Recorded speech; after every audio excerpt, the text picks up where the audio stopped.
অনেকেই কুচো চিংড়িকে তেমন গুরুত্ব দেন না, কিন্তু এই কুচো চিংড়ি দিয়ে যে এমন মুচমুচে বড়া বানানো যায়, গরম ভাতের সঙ্গে একবার খেলে বারবার খেতে ইচ্ছে করবে।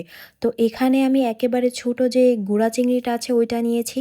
অনেকে এটা কুচো চিংড়ি, কাদা চিংড়ি বা ফুল চিংড়ি নাম হিসাবে চিনে থাকেন।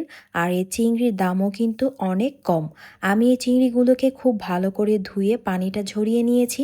এখন এখানে দিয়ে দিচ্ছি হাফ কাপের মতো পেঁয়াজ কুচি, এখানে কিছু ধনিয়া পাতা কুচি আর কাঁচামরিচ কুচি নিয়েছি। ঝালটা যার যার পছন্দ মতো। 1/3 কাপের মতো এখানে নিয়েছি বেসন। এখানে নিয়ে নিচ্ছি 1/4 কাপের মতো চালের গুঁড়া। চালের গুঁড়াটা দিলে বড়াটা খুব ক্রিস্পি হবে।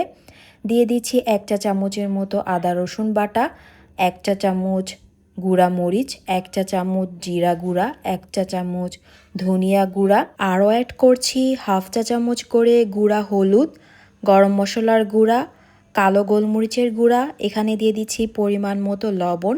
আর লাস্ট পর্যায়ে দিয়ে দিচ্ছি হাফ চা চামচের মতো গোটা কালিজিরা।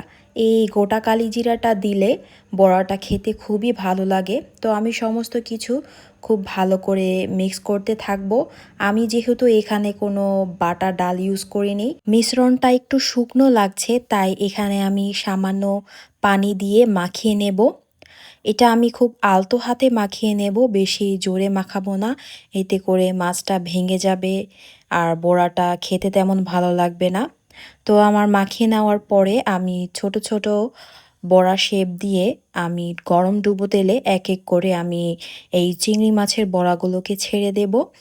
আর মিডিয়াম থেকে লো হিটে আমি এপাশ ওপাশ করে গোল্ডেন ব্রাউন কালার করে ভেজে তুলে নেব। বেশি হাই হিটে ভাজা যাবে না, তাহলে কিন্তু উপরটা পুড়ে যাবে, ভিতরটা থাকবে কাঁচা। যেহেতু এখানে আমি কাঁচা চিংড়ি মাছ ব্যবহার করেছি, চিংড়ি মাছটা বেটে ব্যবহার করিনি, তাই একটু অল্প আঁচে ভাজতে হবে। তো আমাদের গরম গরম কচু চিংড়ির বড়া বা ছোট চিংড়ির বড়া যাই বলেন না কেন তৈরি। এটা খেতে অসম্ভব মজার হয়েছিল, বিশ্বাস করুন। এটা গরম ভাতের সাথে খেতে কিন্তু খুবই ভালো লাগে। বাসায় রেসিপি ফলো করে অবশ্যই একবার তৈরি করে দেখবেন।